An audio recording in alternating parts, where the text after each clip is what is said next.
I would say that the way for you to get comfortable in front of the camera and authentic is the same way you build muscles. If you're to ask me how do you build muscles, I'll tell you go to the gym every day and exercise every day, right? So it's about the reps you're putting in. So what I would say is that if you want to get comfortable in front of the camera, then start shooting in front of the camera. You have to just push yourself, start sitting down in front of the camera. I was not someone that was comfortable in front of the camera for a long time, but with me gradually doing it, I got to a point now where I can just sit down.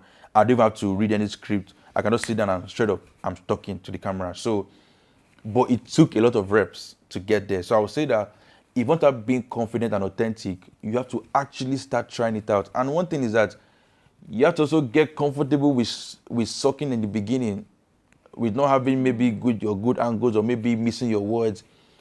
I'll just use this to talk about my very first podcast episode I ever did. It was only audio at the time.